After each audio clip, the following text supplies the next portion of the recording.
A church full of grace. The News Church. 할렐루야. 아멘. 잘 지내셨어요? 심은 복을 거두는 원리라고 하는 말씀의 제목을 가지고 함께 은혜를 나눌 텐데요. 오늘의 말씀은 잘 들으셔야 합니다. 오늘의 말씀은 왜 잘 들어야 되느냐? 우리가 교회에 오기 이전부터도 이미 우리가 왜 믿음 생활을 해야 하는지에 대해 알기 전에도 세상에 태어남으로부터 이미 시작된 모든 것들은 내가 잘 살기 위함이 그 근본적 목적입니다.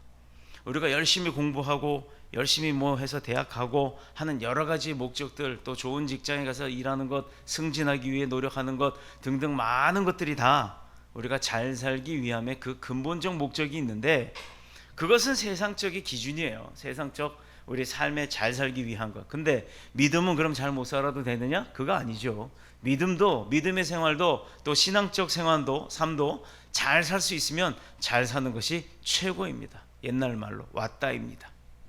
그런데 그렇게 잘 살기 위해서 우리가 그럼 무엇을 어떻게 준비를 해야 했고, 또 어떤 과정을 거쳐야 되는지에 대해서 오늘 알려드리는 거예요. 우리가 살아가고 있는 2019년 21세기라고 하는 이 시대는요, 과학 문명, 그다음 물질 만능주의, 또 과학 만능주의 등등 뭐 무슨 주의들 이런 게 되게 많아요. 이거의 기준은 세상에서 맞춰놓은 거라는 거죠. 그런데 우리가 살아가는 지금 이 자리에 힘듦에도 나와 있는 저와 여러분은 어떤 기준이 원리가 되느냐? 신본주의가 원리가 돼야 되는 겁니다. 하나님이 원리가 돼야 되고, 하나님이 기준이 돼야 되고, 하나님이 말씀하신 이 성경의 말씀이 우리 삶의 토대가 되고 밑거름이 되고 밑바탕이 되어야 우리가 그곳에 씨를 뿌리고 그곳에서 나는 소출과 열매를 거둘 수 있는 그런 은혜의 삶을 살 수가 있다라는 겁니다. 이렇게 만능 문명은 세상 사람들이 정해놓고 그 세상 가운데 우리가 묻어가면서 살아가고 있는데, 그러다 보니까 세상의 기준은 세상의 과학을 많이 알아야 하고, 또 그 문명을 많이 알아야 하고, 또 그 지식들을 많이 배워야 우리가 힘이 있다라고 얘기를 합니다. 그러나 안타까운 것은 그런 최고의 지식 속에 어떻게 보면 하나님을 점점 저거 미신이야, 믿으나 마나야, 보이지도 않는데 그거 이스라엘의 이야기야, 그거 과거의 이야기야 라고 등등등 이렇게 배척하는 그런 문화의 습성들이 많이 생겨나고 있다라는 겁니다. 그 중에는 교회들이 잘못하는 것도 많이 있기 때문이에요. 그 중에는 교회에 다닌다고 하는 믿음을 가진 사람들의 삶의 모습이 잘못되어서 그렇게 비춰지는 것들 때문에 그럴 수도 있습니다. 이런 부분들을 우리가 모두 다, 저나 여러분 모두가, 또 이 방송 듣는 많은 사람들이 다 나는 아니야 라고 치부할 수는 없을 거예요. 맞습니다. 교회라는 곳이 그런 사람들이 모여서 변화되어 가는 거지, 멀쩡한 사람들이 다 모여 있는 것이 아니잖아요.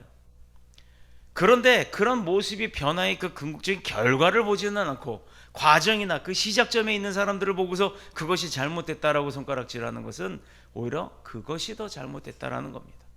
우리의 마음은 넓게 포괄적으로 하나님이 우리에게 하셨던 그 사랑의 행위처럼 우리도 그렇게 사랑의 눈으로, 마음으로, 관점으로 그들을 안고 품고 보듬어 주어야 그들이 변화가 되는 겁니다. 그게 교회가 해야 할 일이에요. 교회가 정죄하는 것이 아닙니다. 교회가 저주하는 것이 아닙니다. 그런데도 불구하고 세상 사람들은 왜 하나님을 배척하고 살아가는 것이 그 궁극적 목적이 되었는지, 이것은 참 안타까운 일이지 않을 수 없습니다.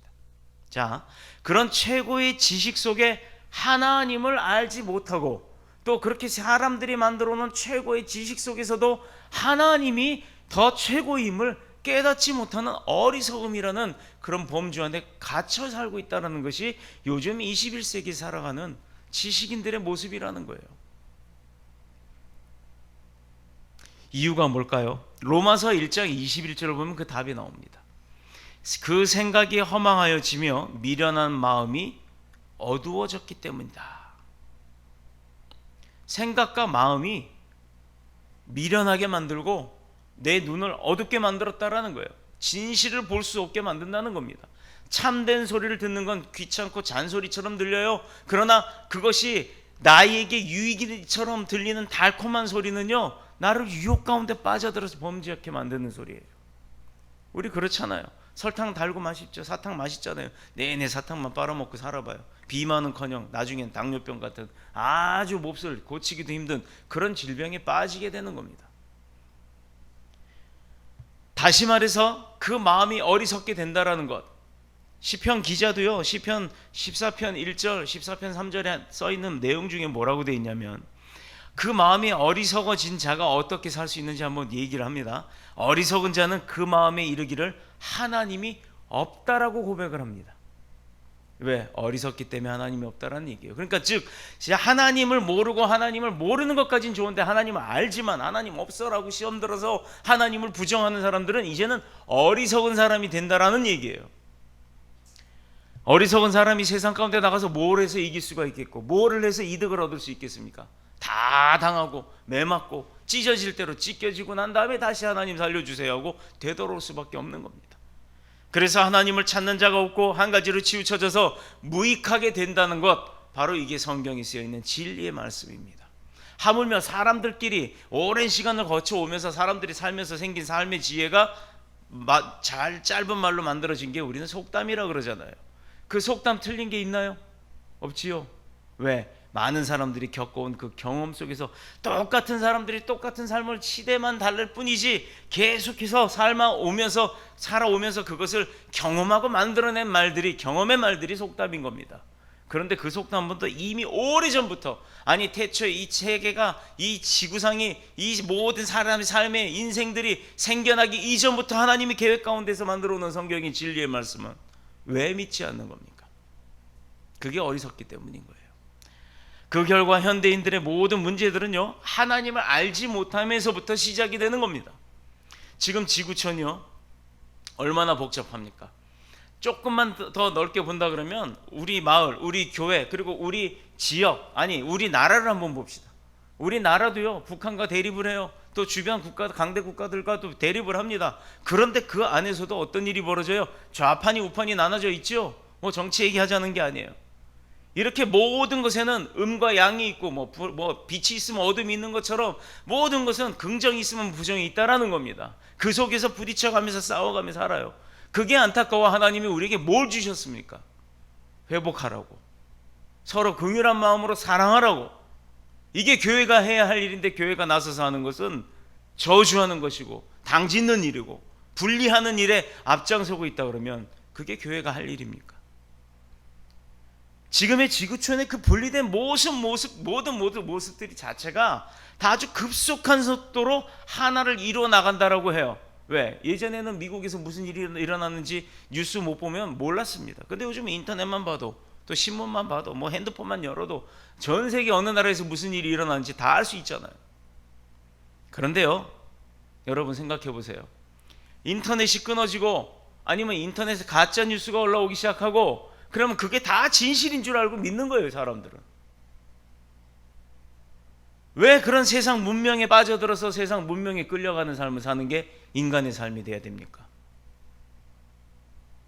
지금 지구촌의 모습만 봐도 아주 그렇다는 얘기예요. 이제 지구촌이 모든 인터넷이 하나가 됨으로 인해서 이제는 점점 하나가 돼가기 시작해요. 너무 어떤 지역은 뭐 돈도 다 자기네 나라 돈으로 다 그 지역 돈으로 다 유로화 펜이 뭐니 해서 유럽 지역은 전부 다 그걸로 만들어서 같이 쓴다고 했죠. 그런데 어떻습니까? 그 안에서 또 여러 가지 뭐 화합을 하는데 복잡한 문제들이 있어서 뭐 쓰네 안 쓰네 막 이런 말들이 나오지 않습니까? 통화가 하나가 돼버리면 나중엔 언어는 달라도 모든 의사결정들이 다 똑같이 될 겁니다. 그러고 난 다음에 이후에는 뭐게 되겠어요? 또다시 온 지구상에 그 몇십억 되는 인구들이 하나가 돼서 무슨 생각을 할까요? 하나님을 믿을까요? 하나님을 배척할까요? 우리는 이 점을 좀 들어봐야 되는 겁니다. 자, 지금 2021세기 살아가는 지금에도 이러는데 우리 과거로 한번 올라가 봅시다. 구약시대 바벨탑 사건에 대해서 다시 아실 겁니다. 그때는 어땠죠? 그때는 하나님이 하나의 마음으로 야곱의 자손들을 통해서 하나의 백성들이 쭉 번성을 하고 나니까 그 다음부터는 어때요? 좀 더 높아지려고 했던 그들의 욕심과 시기심 가운데 어떤 일들이 벌어졌습니까? 나중에는 하나님을 대적하려고까지 덤벼들었잖아요. 그때 하나님이 하신 일은 바벨탑 사건을 통해 많은 이들이 갈라지게 하고 그 뜻을 하나로 뭉치지 못하게 하시려고 방언이라는 말로 각각의 지역의 말을 다 분리를 시키신 겁니다. 그래서 지금 많은 나라들이 각각의 언어를 쓰는 거예요. 문제는 그 과거의 바벨탑처럼 지식의 산을 이뤄 가고 있는 게 지금의 모습이라는 겁니다. 좋은 쪽이 아니라 오히려 나쁜 쪽으로 가고 있다라는 거예요. 그러나 교회는 하나님으로부터 받은 계시, 하나님으로부터 받은 이 신구약의 말씀을 통해서 우리가 가르치고 또 교회가 또 배워나가는 것, 연구해 나가는 것, 이것이 바로 교회가 받은 사명인 것입니다. 이 말씀이 어리석은 자들을 깨우치고 그 말씀의 능력이 바로 우리를 구원하는 것인데, 그 구원의 역사를 이루시는 하나님의 말씀, 또 성령의 도움으로 사람을 새롭게 해야 할 교회의 일들을 내버려 두고 교회가 어떤 일에 신경을 쓰는 겁니까? 몇백억 들여서 건물 짓는 게 뭐가 그렇게 잘났어요? 그거 못 갚으면 어차피 남의 건물 되는 거예요. 교회가 커야 됩니까? 또 교회 안에 성도들이 많아야 됩니까? 교회 성도 많은 거 요구하는 사람들의 목적은 두 가지예요. 하나는 내가 잠이 들어도 안 보이니까, 내가 일을 안 해도 섬기지 않아도 하나님이 모를 거니까, 아니 목사님이 모를 거니까 그 안에 묻어가겠다는 그런 심보. 그게 축복받을 수 있는 원리가 될까요? 또 교회 많은 사람들이 있으면 영업해서 이득을 얻으려고 하는 그 장사치의 마음이 있는 거지. 어떻게 하나님을 섬기려고, 어떻게 교회를 섬기려고, 어떻게 이웃을 사랑하고 내 형제 자매를 보듬어 주고 용서하고 그들을 긍휼한 마음으로 치유할 수 있는 그런 능력을 베풀 수 있는 사람들이 있겠습니까? 교회 크다 작다 얘기할 게 아니에요. 그 교회 안에 하나님이 있느냐, 그 교회의 기도가 응답이 되느냐, 그것을 따져볼 게 문제가 되는 겁니다. 저는요, 제가 개척하기 전에 큰 교회만 돌아다녀 봤어요. 근데 큰 교회에서 배운 게 뭔지 아십니까? 첫 번째, 싸움이에요. 두 번째, 나 잘났다고 하는 거예요. 세 번째, 화합이나 사랑이나 나눔이라는 것은 본 적이 없어요. 작은 교회가 그 사랑 실천하겠다고 하고 작은 교회가 그 나눔 이루겠다고 하는데 그게 뭐가 잘못된 겁니까? 오늘 우리가 주어진 본문을 통해 받을 은혜의 말씀이 바로 심은 것을 거두는 거예요. 심은 복을 거두는 원리가 뭔지 아십니까? 열심히 심으라고 하니까 심습니다. 그러면 열매가 나겠죠. 내버려 두면 그 열매가 얼마나 풍성하게 될까요? 그 열매를 풍성하게 엮기 위해서는 쓸데없는 것은 가지도 솎아줘야 되고 잡풀도 솎아줘야 되는 수고와 노력과 섬김이 있어야 되는 겁니다. 하물며 논밭에 뿌리는 씨앗의 그 열매를 소출을 얻기 위해서도 그런 수고를 하는데, 하나님의 백성의 사람의 삶을 살리는, 그 인생을 살리는, 백성을 살리는 그 삶을 할 때도 그 섬김이 없이는 어떻게 그 섬김이 없이 열매가 있겠습니까? 사도 바울은 고린도 교회가 시작했던 그 어려운, 고린도 교회에서부터 시작됐던 그 어려움을 만난 예루살렘 교회들을 돕는 일에 진보가 없이 맨날 세월만을 보내면서 지지부진했던 그 모습을 보고 지적을 하기 시작합니다. 여기서 지적이라고 표현했다고 뭐 너 잘못했어 이게 아니에요. 권면이에요, 권면. 더욱 환경과 조건이 어려운 마게도냐 교회가 예루살렘 교회를 도와요. 큰 교회가 돕는 게 아니었어요. 더 힘들었던 작은 교회가 그 큰 교회를 돕습니다.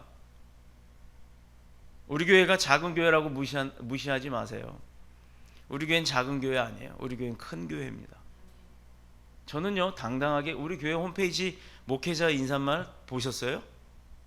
우리 교인들한테 한번 물어볼게요. 보셨나요? 홈페이지 들어가셔서?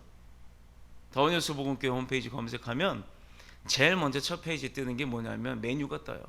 그 메뉴에 목회자 인사말 한번 들어가 보세요. 해마다 바꾸는데 저는 큰 교회 목사가 되고 싶다고 얘기를 해요. 그 큰 교회가 무슨 큰 교회인지 아세요? 읽어보시면 알 겁니다. 우리 교회가 왜 큰 교회인지 저는 이렇게 당당하게 선포할 수 있는지 아십니까? 우리 교회 작은 인원이 나가 사역해요. 우리 교회는 전교인이 나가서 사역합니다. 전교인이 봐야 몇백 명 되는 거 아니에요. 몇십 명도 안 돼요. 그 작은 인원, 10명 정도 되는 인원이 나가서 사역을 하면요, 울고불고 회개하는 역사가 일어나요. 이게 큰 교회예요. 어떤 교회가 큰 교회겠어요? 몇백 명, 몇십 명씩, 몇백 명씩 그렇게 섬겨 나가고 어떤 물질 사역을 하고, 물론 그것도 사역 맞습니다. 그런데 그게 큰 교회예요?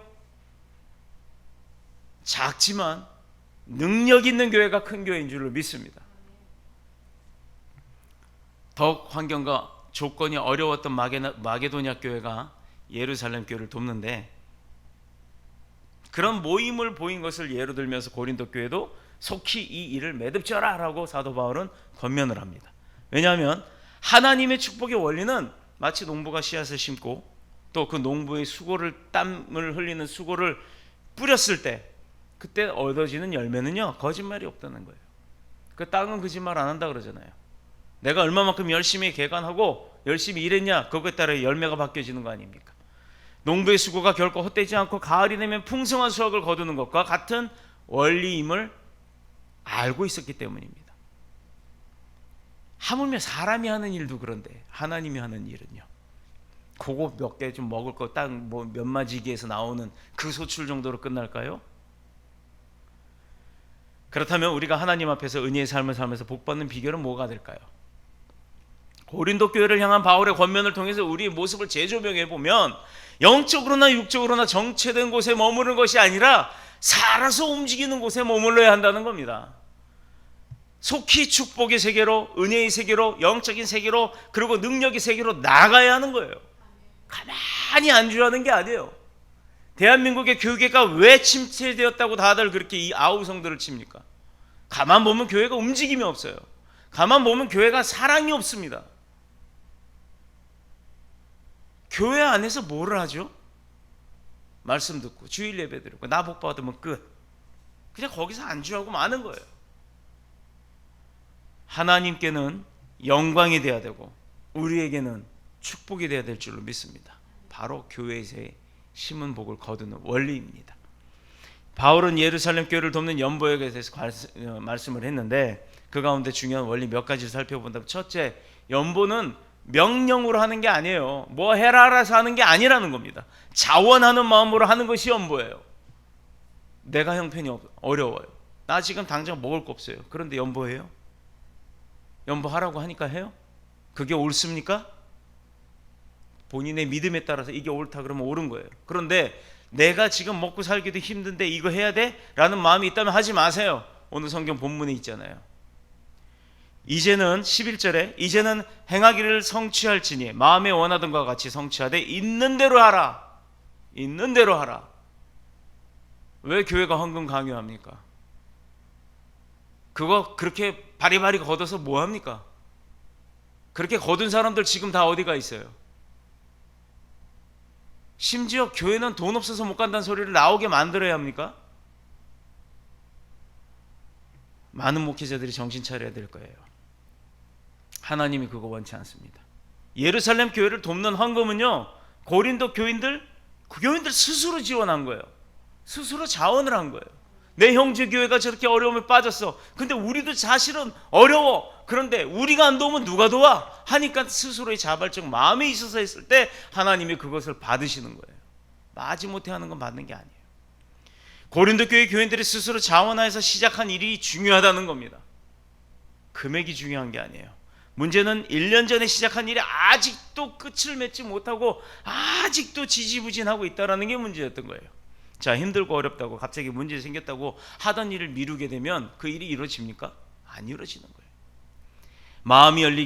마음에 어떻게 보면 열기라고 했던 것이 시간이 가면 갈수록 식어지고 저조해지고 나중에는 사라지기 마련입니다. 다른 생각이 틈탈 수밖에 없는 거예요.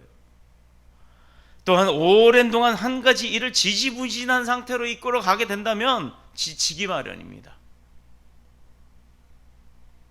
그래서 한국 속담에도 쇠뿔은 단김에 뽑으란 말이 있고요.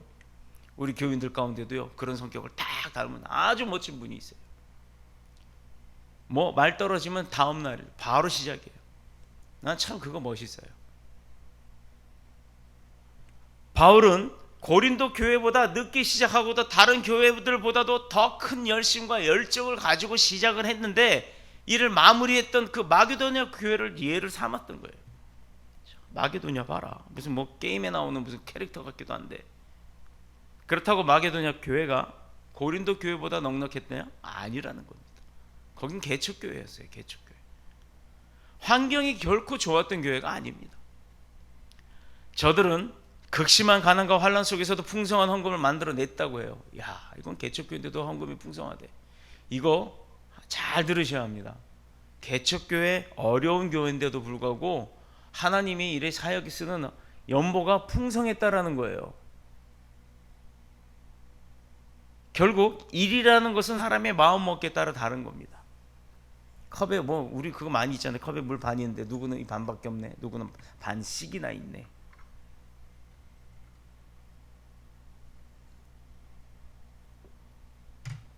반밖에 없다고 그런 사람은 맨날 불안하게 사는 거예요. 반씩이나 있다고 한 사람은 아직도 여유가 있는 겁니다. 상황은 똑같아요. 저도 일주일밖에 이제 시간이 안 남았어요. 그 서류 검증 받는 거. 근데요, 누구는 일주일밖에 안 남았대요. 근데 아직 일주일씩이나 남았어요. 저는. 같은 일을 어떤 마음에 먹느냐, 결과가 전혀 다르다는 겁니다. 불쌍한 마음에 주님을 사랑하는 심정으로 은혜를 보답하는 마음으로 시작한 일은 한 번으로 끝나지 않아요. 계속적으로 가게 돼요. 자, 실적 내세우기 위한 선교는요, 한 번 가면 다른 데 또 찾아요. 또 새로운 데를 자꾸 찾습니다. 근데 우리 교회 사역은 어때요? 한 번 같은 데 또 가요. 왜? 다른 데 가지 왜 또 가? 같은 데 또 가면 뭔 은혜가 있겠습니까? 그런데 저희는 알아요. 그곳이 완성이 되면 하나님이 다른 곳으로 보내줄 거라는 거.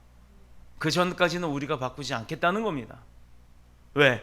하나님의 일을 하러 간다고 하면서 그 목적지나 결과를 우리가 바꾼다는 건 잘못된 겁니다. 그래서 같은 곳을 다시 가는 거예요. 그곳에 보내는 이유는 분명히 그곳에서 필요로 하는 게 하나님의 뜻이기 때문에. 그러나 하나님의 뜻이 이제 만약에 그곳이 필요가 없다 그러면 다른 곳으로 옮겨주실 줄로 저는 믿습니다. 지금요, 우리가 내년에 가는 캄보디아가 우리 교단의 큰 교회가 거기 학교를 줘요. 그 학교를 짓는 목사님도 와주세요 라고 합니다만, 우리 총회장님이, 우리 교단의 총대표인 정서영 총회장님이 그곳에 가는 날 같이 가자라고 하심에도 불구하고 우리는 다른 선교지, 시골에 아주 작은 선교지를 가는 겁니다. 물론 이번에 가서 그 목사님을 만날 거예요. 다음에 어떤 사역이 또 벌어질지 모르겠습니다만 하나님이 원하시면 연결하실 거예요. 한 번으로 족한 것은 의무감에서 올 수 있어요. 주님의 사랑하는 뜨거운 마음은요, 못할 일이 없는 겁니다. 내 안에 그 열정이 식지 않기를 축복합니다.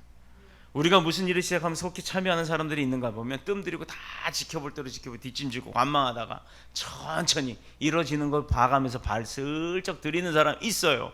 자, 물론 같이 일하는 거 맞아요. 그런데 그렇게 나중에 발만 슬쩍 들이밀면 열심히 처음부터 일했던 사람들이 그 사람은 어떻게 생각하죠? 아이고 잘왔네, 같이 합시다 라고 합니까?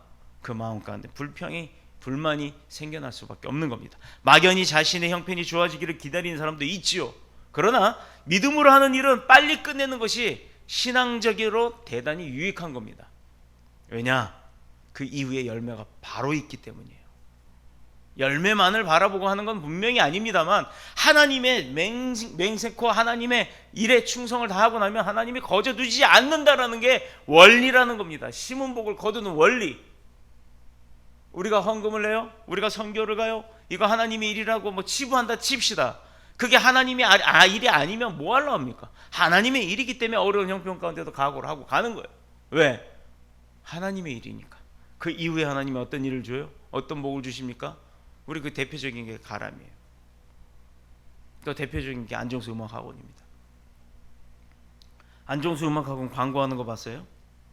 근데 아직까지도 지금처럼 경기 어렵다, 뭐 회사가 문을 닫는다, 음악학원들 접는다라고 하는 그 와중에도 13개 음악학원 중에 이 지역이 지금 7개 남았죠.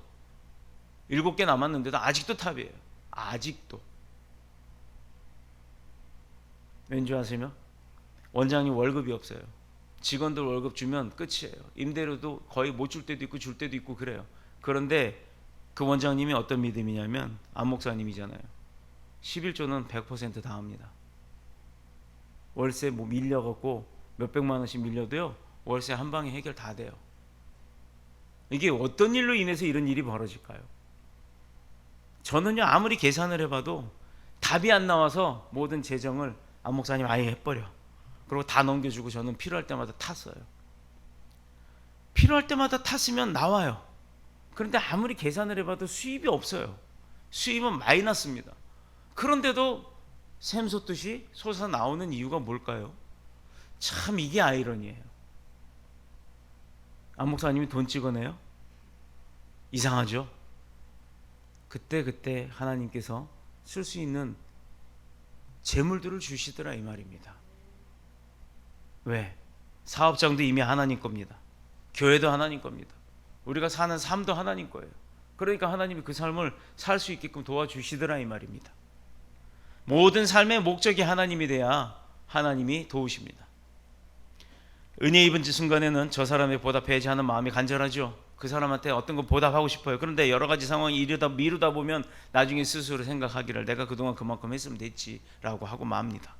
결국 그런 것이 하나둘 쌓여가다 보면 남들에게 비춰지는 내 삶의 자신의 모습은 불성실한 사람, 은혜도 모르는 배은망덕한 사람, 이렇게 돼버리는 거예요. 자, 우리가 길 가다 보면 인사하는 경우 있어요. 안녕하십니까 하면 우리 어떻게 대답을 해야 돼요? 안녕하세요, 잘 지내셨어요, 뭐 이렇게 해야 되죠. 근데요, 안녕하십니까 했더니 네 이러고 간 사람이 있어요. 어떤 기분이 드세요? 여러분, 그 사람한테 두 번 인사하고 싶겠습니까? 근데도 인사하는 거예요. 가르쳐 주는 거예요. 왜 내가 안녕하세요 했는데 당신은 네 합니까? 당신도 인사해야지 라고 가르치는 것이 아니라 계속해서 그 사람이 안녕하세요라고 화답할 때까지 인사를 해주는 거예요. 이게 하나님의 방법입니다. 그 사람이 내가 그 바보여서 그렇게 하는 게 아니에요. 당신 멋져 하고 살자고 했잖아요. 그게 바로 세상 가운데 비춰지는 참된 크리스찬의 모습입니다. 돈 달라면 줍니다. 내가 바보여서 주는 겁니까? 내가 부자여서 줍니까? 아닙니다. 그가 돈을 많이 벌 수 있는 걸 깨달을 때까지 주는 거예요. 그 사람이 당장은 먹고 살아야 돼. 그걸로 술을 먹든 뭐를 먹든 나는 신경 쓰지 못하는 겁니다. 하나님이 만지실 겁니다. 구제헌금이 그래서 있는 거예요. 선한 일을 속히 끝내지 못하게 되면 시험거리로 작용될 수 있기 때문에 서둘러서 그 일을 마무리 지라. 마귀는 그런 진부함 속에 우리의 마음을 흔드는 역할을 합니다. 바울은 지지분한 고린도 교회에게 이 예루살렘 교회 돕는 일을 빨리 마무리하라고 했어요. 12절에 보면 연보에 대해 말하기를 뭐라고 했냐면 할 마음만 있으면 있는 대로 받으실 터이요 또 없는 것은 받지 아니하시리라. 자, 이 뭐가 없다고요? 물질이 있다 없다가 아니에요. 잘 보셔야 합니다. 할 마음이 있냐 없냐입니다. 내 마음 가운데 내가 어려움 가운데도 할 거냐 안 할 거냐, 그 마음이 있으면 작든 크든 가리지 않고 받으신다는 겁니다. 그런데 내가 내 형편을 생각하고 하는 그 연보는 하나님이 아무리 많이 갖다 드려도 하나님이 받지 않으신다는 겁니다. 그래서 연보를 잘 하라는 거예요. 제가 그래서 11조는 돈만이 아니라고 이야기를 하는 겁니다. 이것은 헌금에 대한 바른 자세를 보여주고 있는 거예요. 우리가 구제 헌금, 선교 헌금, 각종의 헌금, 생일날 지나면 자기 생일 감사 헌금도 드려요. 여러 가지 헌금이 있어요. 그러나 공식적인 헌금은 아닙니다. 그런데 내 마음 가운데서 우러나서 내가 진짜 하나님 앞에 생일 지났는데 잘 이렇게 올해도 한 해를 살았으니 얼마나 감사해 해갖고 하나님 앞에 드리는 그런 연보들이 많이 있죠. 그랬더니 어떤 분이 그래요. 뭔 놈의 교회에 그렇게 연보가 종류별로 있냐고. 원래 연보 없어요. 감사연보 하나면 되는 겁니다. 11조와 감사연보 딱 두 가지면 되는 겁니다. 1,000번째 연보 없어요. 그런데 내 마음 가운데 솔로몬과 같은 그런 능력을 얻고 싶어서 저도 1,000번째 연보를 하는 겁니다. 내 마음의 중심으로 드려지는 것이 중요한 것이지 어떤 것이 중요하냐, 그 명목은 중요한 게 아니에요. 이때 이런 것들을 누구를 돕는다 하는 생각으로 해서는 안 된다라는 거예요. 어느 교회에 있을 때 이야기입니다. 누구 돕자고 헌금하재요. 뭐 한다고 헌금하재요. 뭐 한다고 헌금하재요. 헌금하자는 게 엄청 많습니다. 근데 열심으로들 냅니다. 근데 그 중엔 진짜 믿음으로 낸 사람도 있는 반면에 그것을 이용한 사람도 있고 또 그 가운데에는 마지 못해서 뒤에서는 궁시렁궁시렁 대면서도 안 내면 안 되는 위치에 있다 보니까 그걸 내는 사람들이 있어요. 하나님이 어떤 걸 받으셨겠습니까? 이것을 받으시는 분이 바로 예루살렘 교회가 아니라 하나님 자신이라는 겁니다.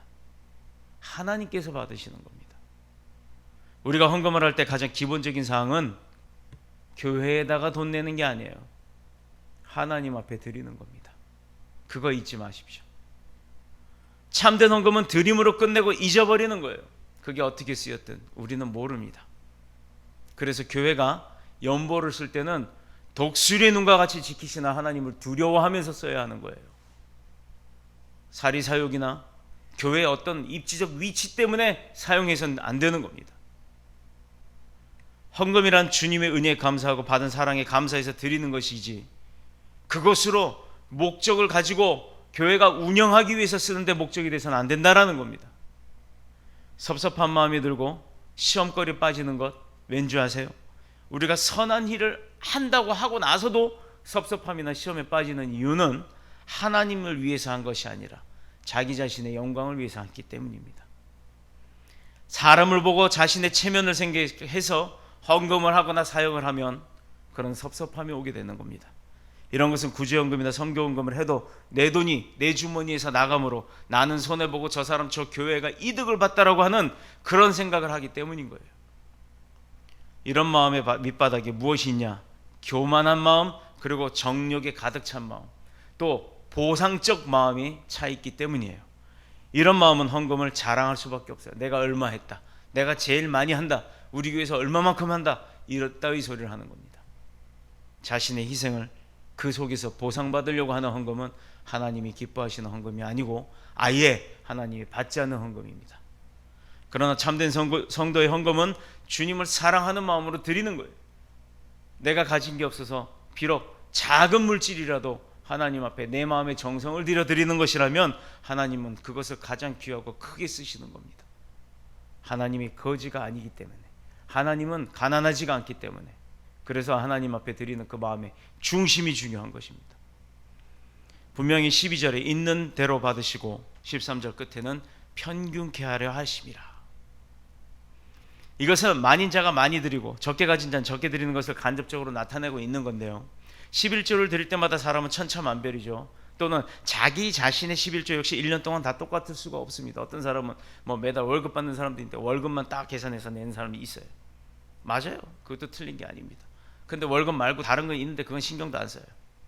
또 월급도 어떤 날은 많이 받았다, 어떤 날은 적게 받았습니다. 그러면 적을 수도 있고 많을 수도 있고 어쩔 땐 못 받으면 없을 수도 있는 거예요. 물질로만 따지면 이렇다는 겁니다. 그런데 우리에게 주어진 것이 물질뿐입니까? 소출뿐입니까?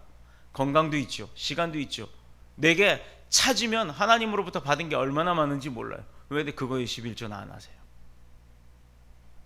어떤 때는 수입이 없을 수도 있어요. 그래서 1년 내내 똑같은 11조 물질로만 계산할 수 없다라는 겁니다. 온전한 11조가 될 수가 없다라는 거예요. 여기서 평균케 하려고 한다는 것은 물질적으로 사람들이 계산할 수 있는 그 물질을 두고 얘기할 때 극심한 가난한 어려움을 겪는 예루살렘 교회를 다른 교회가 돕고, 또 그렇게 해서 서로 돕다 보면 이 교회도 평균적, 이 교회도 평균적, 서로가 평균화가 될 수 있다는 이것을 의미하는 겁니다. 또 다른 의미로 예를 들자면 100만 원의 수입이 있는 사람이 10분의 1인 10만 원을 헌금하는 것과 또 10만 원의 수입이 있는 사람이 10분의 1인 만 원을 헌금하는 것, 이것 숫자 다른 것 이외에는 아무런 차이가 없다라는 거예요. 많고 적음에 중요하지 않고 그가 받았던 것, 그의 소출의 10분의 1을 분명히 하나님께서 주권으로 내게 베푸신 모든 것에 10분의 1을 드린다는 것, 즉 내게 주어진 모든 것의 주권은 하나님께로부터 있고 하나님께로부터 왔다라는 것. 그래서 내가 누리는 모든 게 하나님 거를 내가 갖다 쓴 것이라는 것, 그 주권이 하나님이라는 것, 그래서 나는 하나님의 소유라는 것, 이것을 인정하는 게 11조입니다. 그게 어떻게 돈만 되겠어요? 돈 다 내놓고 예를 들어서 월급 받았을 때 난 철저하게 11조 했어, 나 할 거 다 했어, 기도도 안 해, 예배도 안 드려, 사역도 안 해, 또 충성도 안 해, 봉사도 안 해, 섬김도 없어, 사랑도 없어, 이게 11조입니까? 설령 내가 형편이 없어서 소출이 없어요. 11조 돈 물질로는 한 푼 못합니다. 그런데 이 사람은 맨날 와서 기도해요. 이 사람 맨날 교회 일이라면 앞장서요. 뭔 일만 얘기만 끝나면 벌써 어떻게 할까요? 라고 묻기 시작하는 사람이 있어요. 그럼 이런 사람들은 11조를 안 하는 겁니까? 중요한 것은 하나님께서 주권으로 자기의 베푸신 것의 10분의 1을 드릴 줄 아는 것, 이게 내게 주어진 모든 것이 주권이 하나님께로부터 왔고 하나님께 있다라는 것. 내가 가지고는 있지만 그게 내 것이 아니라 지금도 하나님의 것이라는 것을 인정하는 그것이 중요한 것입니다. 또 주어진 하루의 만남과 교제, 또 주어진 하루 속의 축복, 모두가 그 주권은 하나님께로부터 있다는 것, 그 믿음으로 증명하는 것이 대표성을 가진 게 바로 11조라는 거예요. 11조 많이 하면, 내가 1000만 원 하면 그 100배가 나한테 오겠지, 10배가 나한테 오겠지, 이런 계산하지 마세요. 그런 계산하는 사람 가만 보면요, 돈만 계산할 줄 알지 나머지 인생에서 누리고 있었던 많은 11조는 하나도 하지 않는 사람들입니다. 평안한 자가 고통당하는 자를 돕는 것, 하나님의 정하신 원리라는 사실을 깨달으시길 축복합니다. 공산주의가 망한 이유 뭔지 아세요? 공산주의 아주 논리적으로 성경적 같죠. 서로 일해서 같이 나눠 분배해서 공산, 같이 일해서 같이 나눠 먹고 살자고. 근데요, 여기까진 좋아요. 서로 일을 하자고 했는데 서로 일을 안 하는 게 문제가 되는 겁니다. 내가 열심히 일하면 뭐해? 똑같이 나눠 먹는데 욕심이 들어찬다는 겁니다. 반대로 자본주의 사회가 썩은 것은 가진 자의 횡포 때문입니다. 내가 가지고 있으면 그게 다인 줄 알아요. 그러나 하나님이 중심의 신분주의 신앙세계의 특징은 받은 은혜에 감사하고 자원하는 마음으로 그 은혜에 보답하는 마음으로 하나님 앞에 드리는 것, 또 이 주님의 사랑하는 마음으로 드리는 이 연보가 신앙의 공동체인 교회를 유지하고 밖으로는 그리스도의 사랑을 드러낼 수 있는 거라는 것, 또 거기에 내가 사용되어지는 거라는 것, 내게 주어진 시간 그 10분의 1을 하나님 앞에 드리고, 이건 완전히 하나님의 시간이야. 내가 오늘은 이 시간만큼은 하나님하고 있을 거야. 이 시간만큼 내가 하나님의 일에 충성할 거야.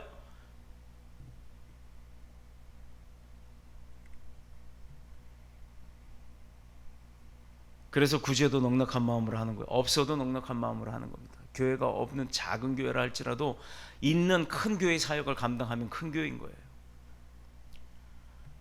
각 기관의 모험에 있는 자들도 더 내고 없는 자들도 더 내는 그런 마음 본받고 서로를 위로하고, 그렇게 해서 하나님 보시기에 평균케 만드시겠다라는 겁니다. 누구도 잘나고 누구도 못난 것이 아니라.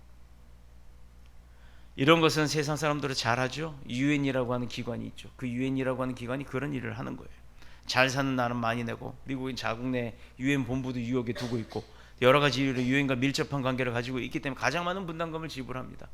자, 미국이 전 세계에서 최대 막강한 권력을 누리는 이유는 뭡니까? 그 물질 때문이죠.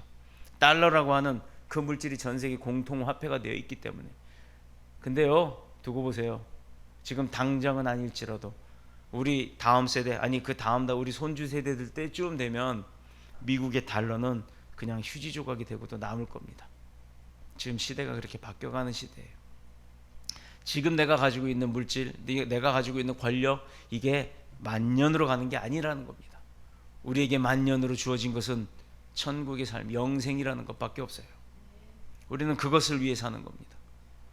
어려운 나라는 도리어 도와줌으로 전 세계 평화에 기여하는 게 바로 미국이에요. 유엔이고, 하물며 그리스도의 사랑을 실천한다고 하는 교회가 남을 돕는 선교, 구제, 연보에 인색하다면 이것은요, 세상 사람들보다도 못한 거예요. 요한복음 10장 32절에 예수님도 스스로 세상 사람들에게 선한 일을 보였다라고 얘기를 하십니다. 이 땅에 오셔서 예수님이 하신 게 뭐예요? 남 돕는 일밖에 없었어요. 예수님이 누린 것 하나 없습니다. 예수님이 예수님을 위해서 요구한 것 딱 하나가 있어요. 성경에 뭐가 있죠? 호산나 호산나. 힌트. 예수님이 자기 자신을 위해서 세상 사람들한테 다 100% 주다가 딱 하나를 요구하신 게 있어요. 요한복음에 나와요. 백성들이 예루살렘 입성하실 때 막 뭐 흔들고서 호산나 호산나 다윗의 자손이여 했다고 했잖아요. 그때 예수님이 타고 온 게 있어요. 뭘 타고 왔어요? 벤츠 탔나요? 아니면 저기 영국의 아주 명품 말을 타고 왔나요? 그냥 당나귀 한 마리였어요. 당나귀. 그때 예수님이 요구한 것, 당나귀 한 마리 가져와라, 이거밖에 없어요. 이거.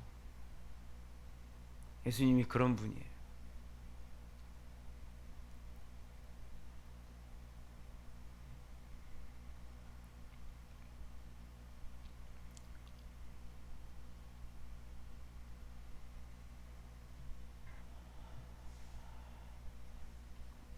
각설하고, 세상의 어떤 단체나 집단,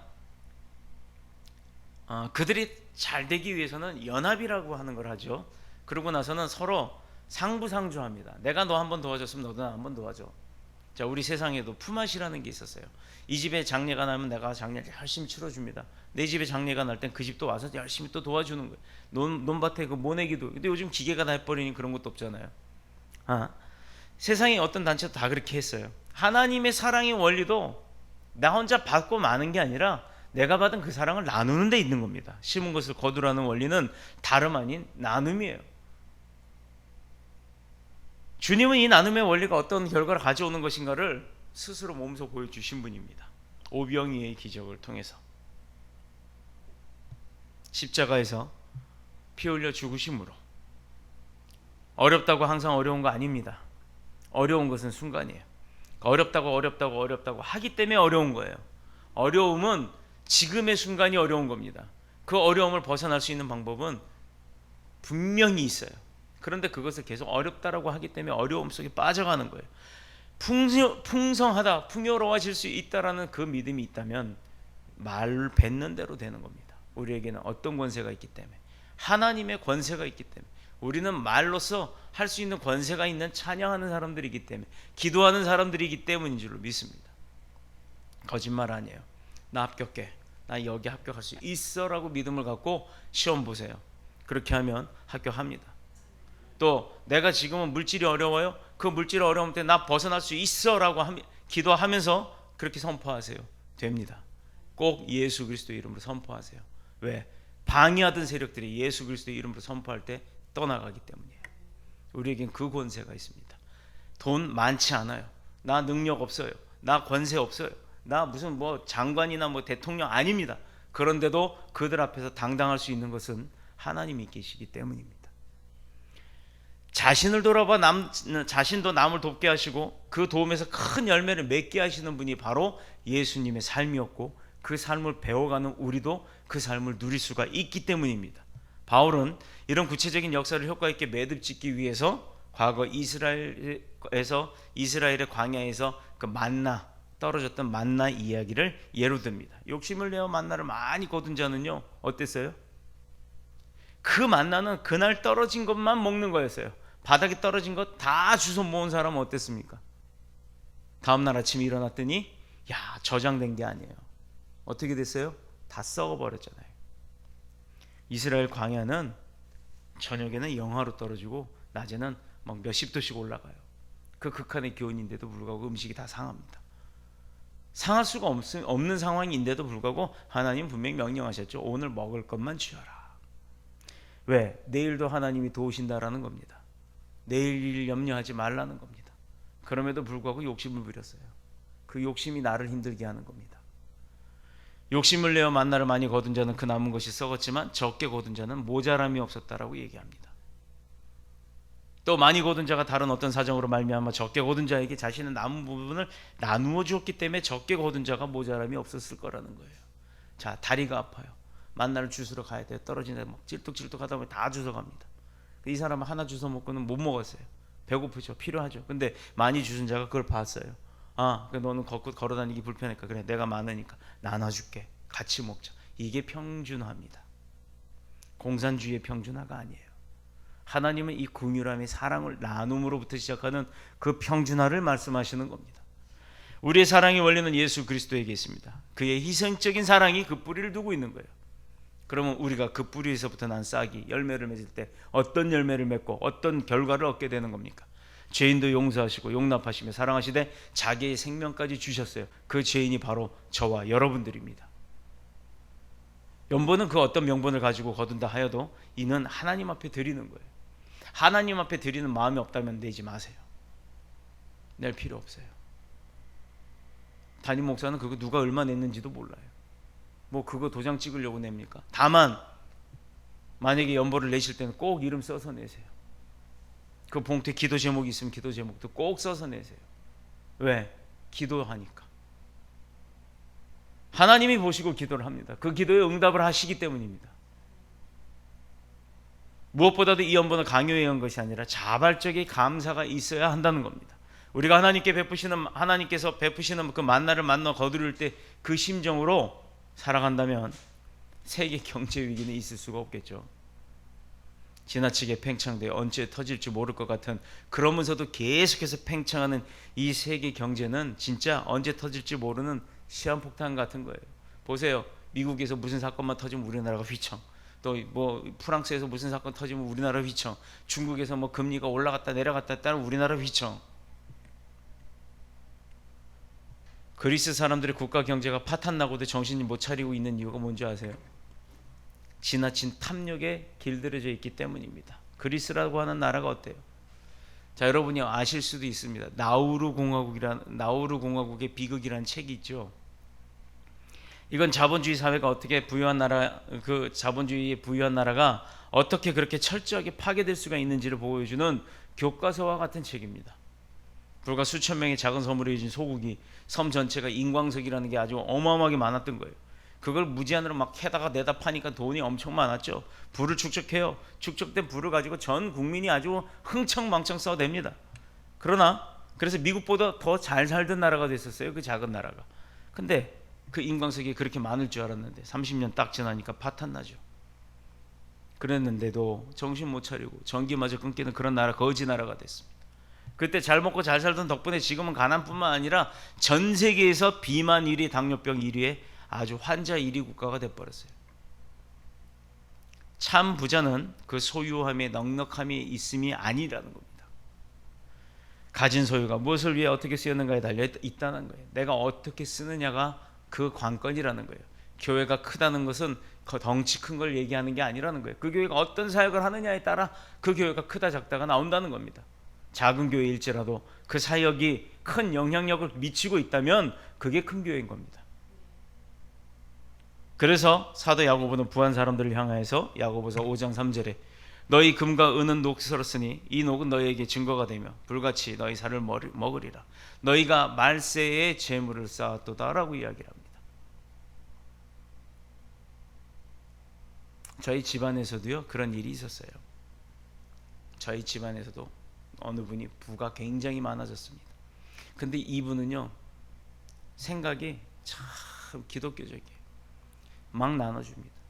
심지어 나 어려웠을 때 식당밥 외상값으로 밥, 물론 돈 다 줬죠. 외상 밥 줘도 싫은 소리 한 번 안 하고 밥 주던 그 할머니 찾아가서 할머니 가게 월세 내세요 라고 보태주기도 하고 좋은 일을 참 많이 하죠. 나하고 전혀 상관없는 그런 사람들한테 가서도 외국에 와 있는 한국 근로자들, 외국인들 언어 안 되니까 병원을 통째로 계약을 맺어갖고 통째로 병원을 이동시킵니다. 어디예요? 안산. 거기 가서 환자들을 부르는데 공짜 환자를 불러요. 근데 부르는 환자들이 한국인은 절대 안 받아주고 누굴 부르냐? 러시아 사람, 말레이시아 사람, 인도네시아 사람, 외국 근로자들, 말 안 되는 사람들 통역관 다 붙여서 그 사람들 허리도 낫게 해주고 다리도 낫게 해주고 손도 낫게 해주고 다 해줬습니다. 얼마나 고마워요. 근데요 그 주변에 아주 가까운 측근에 있는 사람들 몇몇 사람들이 그런 소리를 하더랍니다. 나눠주지 생판 쓸데없는 사람들한테 준대요. 그 소리 들었을 때 그럴까? 나랑 가까운 사람들한테 줘야 나중에 뭐 내 친구라도 생기고 내 형제라도 생기고 그러는 거 아닐까? 라고 생각했겠죠. 근데 그러지 않았답니다. 이것은 내가 잘해서 얻은 게 아니라 하나님이 주신 거기 때문에 하나님의 방법대로 쓰는 게 옳다라고 생각을 했다랍니다. 근데 그 생각을 주변 사람들은 모른 거예요. 왜? 하나님 모르니까. 심지어 자기 거 챙기기 바빴어요.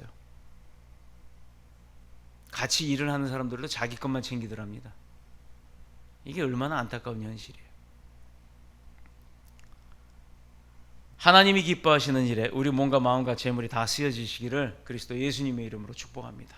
그리하여서 내가 그 믿음으로 심은 대로 하나님 앞에 심은 것 그대로 거둘 수 있는 축복의 원리를 다 소유하고 모두 누리며 베풀고 또 베풀어도 샘솟듯 그 모든 것들이 채워지는 역사가 저와 여러분들 가운데 있기를 그리스도 예수님의 이름으로 축복합니다. 축원합니다. 기도드리겠습니다.